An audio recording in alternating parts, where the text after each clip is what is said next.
പൗരസ്ത്യ ജോർജിയൻ തീർത്ഥാടന കേന്ദ്രമായ പുതുപ്പള്ളി സെന്റ് ജോർജ് ഓർത്തഡോക്സ് വലിയ പള്ളിയിൽ പ്രധാന പെരുന്നാൾ ആഘോഷം നടന്നു. രാവിലെ പരിശുദ്ധ ബെസേലിയോസ് മാർത്തോമ മാത്യൂസ് തൃതീയൻ കാതോലിക്ക ബാവയുടെ മുഖ്യ കാർമ്മികത്വത്തിൽ 9 കുർബാന നടന്നു. തുടർന്നായിരുന്നു ചരിത്രപ്രസിദ്ധമായ വെച്ചൂട്ട് നേർച്ച സദ്യ. ചോറും മാങ്ങ അച്ചാറും ചമ്മന്തിപ്പൊടിയും മോരും ഉൾപ്പെട്ടതാണ് വെച്ചൂട്ട് നേർച്ച. കൽക്കുരിശിന്റെ തെക്കുവശത്ത് പ്രത്യേകം തയ്യാറാക്കിയ 12 കൗണ്ടറുകളിലായാണ് നേർച്ച വിളമ്പിയത്. ഇതോടൊപ്പം കുട്ടികൾക്ക് ആദ്യ ചോറൂണും നടത്തി. വെച്ചൂട്ട് സദ്യയിൽ പങ്കുചേരാൻ നാടിന്റെ നാനാഭാഗങ്ങളിൽ നിന്നും ആയിരങ്ങൾ പുതുപ്പള്ളി പള്ളിയിലെത്തി. ഒരാഴ്ച മുമ്പേ ഞങ്ങളുടെ എല്ലാം പ്രിപ്പയർ ചെയ്യും വരും. തലേദിവസം വരും, വെടികെട്ടിന് വരും. പിന്നെ കൊച്ചാരക്കുട്ടി എന്നുള്ള റാസയുണ്ട്. ആ റാസയ്ക്ക് ഞങ്ങൾ ജ്യേഷ്ഠതയും എല്ലാവരും കൂടെ കൂടും, ഇവിടെ വരും. പിന്നെ വെടികെട്ട് എണ്ണേച്ചി പോകും.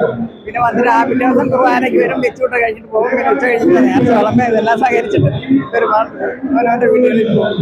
എല്ലാ വർഷവും വരും, എല്ലാ വർഷവും വെച്ചൂട്ട് തിന്നും. ഇതൊരു ലോകത്തിന് എല്ലാം ഞങ്ങൾക്കൊരു വിശ്വാസം, ലോകസൗഖ്യത്തിനെല്ലാം അതുകൊണ്ട് ഒരു വർഷം നടക്കാതെ ഇങ്ങ് വരുന്നില്ല. അരിയുന്നതിനൊക്കെ വരുമായിരുന്നു.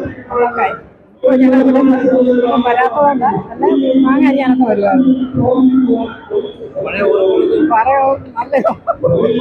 അല്ല വരാതിരിക്കാൻ പറ്റുകയില്ല. ആ സമയമാകുമ്പം എങ്ങനെയെങ്കിലും വരും. വൈകിട്ട് അപ്പവും കോഴിയും അടങ്ങുന്ന നേർച്ച വിളമ്പ് നടന്നു. ഈ മാസം 23-നാണ് കൊടിയിറക്ക്. News bureau, Kottayam.